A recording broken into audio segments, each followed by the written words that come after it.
விருதுநகர் மாவட்டம் கிருஷ்ணன் கோவிலில் கல்வி பணியில் கடந்த 34 ஆண்டுகளாக சிறப்பாக சேவையாற்றி வரும் VPMM கல்வி நிறுவனங்கள், கலை மற்றும் அறிவியல் கல்லூரி, பொறியியல் கல்லூரி, நர்சிங் கல்லூரி, கல்வியியல் கல்லூரி உள்ளிட்ட பல்வேறு கல்வி நிறுவனங்கள் ஒரே வளாகத்தில். பேரவைத் தலைவர் அவர்களே, முதலமைச்சர் அவர்களே, எதிர்க்கட்சி தலைவர் அவர்களே, அமைச்சர் பெருமக்களே, சட்டமன்ற உறுப்பினர்களே, அவை பணியாளர்களே, காவலர்களே, கேமராமேன்களே, அரசு ஊழியர்களே, இங்கு பணியாற்றும் அனைவருக்கும் முதல்கண் எனது பணிவான வணக்கங்களை தெரிவித்துக் கொண்டு எனது உரையை தொடங்குகிறேன். நேற்று தமிழ் மீதான தீர்மானம், இன்றைக்கு 2 முக்கியமான தீர்மானம் இந்த அவையில் நிறைவேற்றப்பட்டிருக்கிறது. அந்த வகையில் முதலில் நமது அவைத் தலைவர் அவர்களுக்கு தேமுதிக சார்பாக முதல்ல பணிவான வணக்கங்களையும் நன்றிகளையும் இந்த நேரத்தில் சொல்ல விரும்புகிறேன். ஏன்னா முக்கியமாக 2 விஷயம். நேரடியாக தொலைக்காட்சிகளில் நேரலையில் சட்டசபை நிகழ்வுகளை காண்பிக்க வேண்டும் என்பதை இந்த அவையில் எதிர்க்கட்சி தலைவராக புரட்சி கலைஞர் கேப்டன் அவர்கள் வலியுறுத்தி அதற்காக எவ்வளவோ வாதாடினார். அப்பொழுதெல்லாம் நிறைவேறாத அந்த நேரலையை இன்றைக்கு நேரலையாக ஒளிபரப்பி கொண்டிருக்கும் இந்த அவைக்கும் முதல்வருக்கும் பேரவைத் தலைவருக்கும் எங்களது நன்றிகளை தெரிவித்துக் கொள்கிறோம். அதற்கு அடுத்தது கேமராமேன்களுடைய ஒரு சின்ன ரிலாக்ஸ் பண்ணி அவங்கள மனித நேயத்தோடு நீங்க அதை பரிசீலிக்கணும் என்று சொன்ன உடனே மறுநாளே அதை மனித நேயத்தோடு ஏற்றுக்கொண்ட நமது அவைத் தலைவர் அவர்களுக்கு இந்த நேரத்தில் என் நன்றிகளை தெரிவித்துக் கொள்கிறேன். தமிழ் மீது நேற்று நாம் நிறைவேற்றிய தீர்மானத்தை தேசிய முற்போக்கு திராவிட கழகம் முழுமையாக வரவேற்கிறது என்பதை இன்றைக்கு தான் அது பதிய வைக்க முடியும். என்ன, நேற்றுக்கு வாய்ப்பு எனக்கு கிடைக்கல. எல்லாருக்கும் பேசும் வாய்ப்பு இந்த அவையில் கிடைக்க வேண்டும் என்றதற்காக எல்லா தீர்மானத்தின் மீது இன்று நான் பேசுறேன். தமிழ் என்று சொன்னால் நம் தாய்மொழி, தமிழ், நம் நாடு தமிழ்நாடு, அதில் யாருக்கும் எந்த மாற்று கருத்துமே கிடையாது. அந்த வகையில் தமிழ் மொழியை நம் தமிழ்நாட்டில் இருக்கும் அனைவரும் தன் தாயாக தான் நினைக்கிறாங்க. அந்த நம்மளுடைய தமிழ் மொழிக்கு இலக்கணமான அந்த பாடலை இயற்றிய மனோன்மணியம் சுந்தரம் பிள்ளை அவர்களுக்கு இந்த நேரத்தில் நாம் நன்றிகளை தெரிவித்துக் கொள்வோம். அது மட்டும் கிடையாது, தமிழ் அப்படின்னு சொன்னாலே எல்லாரும் ஒன்று கூடக்கூடிய அந்த உணர்வு,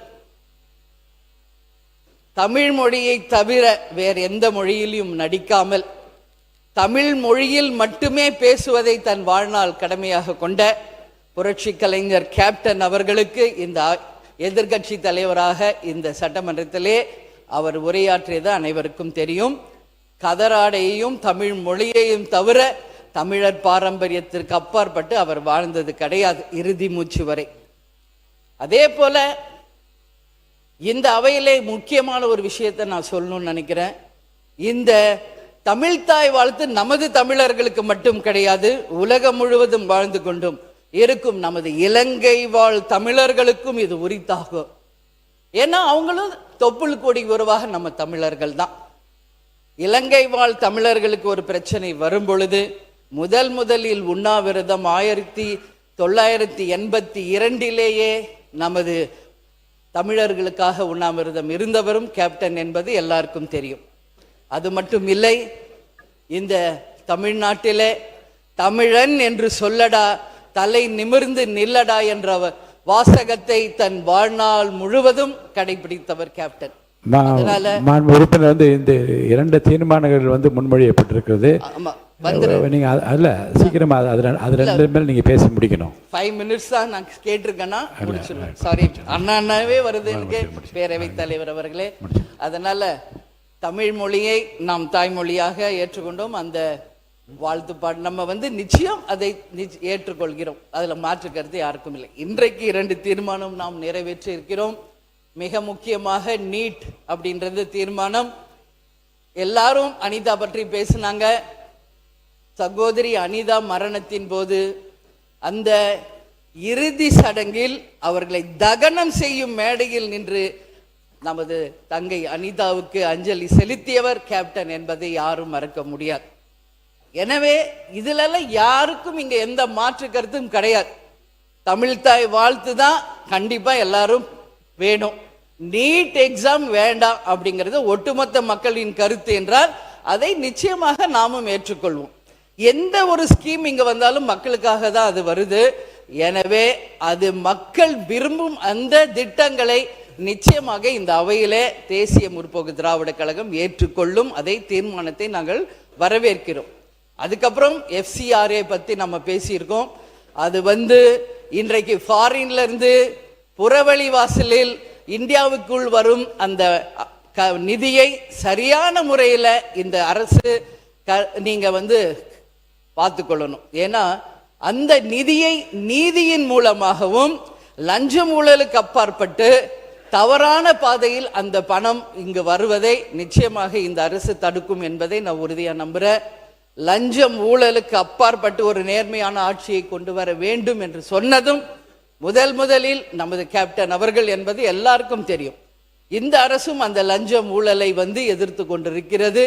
அந்த வகையில் அந்த FCRA பணம் எந்த வகையிலும் பின்புற வாசல் வழியாக தவறான ஒரு செயல்களுக்காக எந்த விதத்திலும் வராமல் தடுக்க வேண்டியது இந்த அரசின் கடமை என்பதையும் இந்த நேரத்தில் நான் தெரிவிச்சுக்கிறேன்.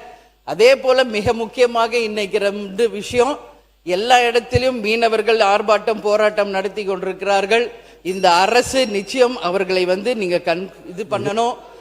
அது மட்டும் இல்லை, செவிலியர்கள் ஒரு புறம், அது மட்டும் கிடையாது, உப்பு தயாரிக்கும் உப்பளத்தை வேலை செய்யறவங்களும் அமைச்சருக்கு தெரியும். தீர்மானத்தை மாற்றி தயவு செய்து நீங்க தீர்மானத்துக்குள்ள பேசுங்க, வரவேற்று பேசுங்க. மானிய கோரிக்கை வரும்போது நீங்க நிறைய உங்களுக்கு வாய்ப்பு கொடுப்போம், அப்ப பேசுங்க, இப்ப வேண்டாம். ஓகே பேரவைத் தலைவர் அவர்களே, இந்த 3 தீர்மானத்தையுமே தேசிய முற்போக்கு திராவிட கழகம் வரவேற்கிறது என்பதை கூறி எனக்கு வாய்ப்பு கொடுத்த பேரவைத் தலைவருக்கு நன்றி கூறி விடைபெறுகிறேன். நன்றி, வணக்கம்.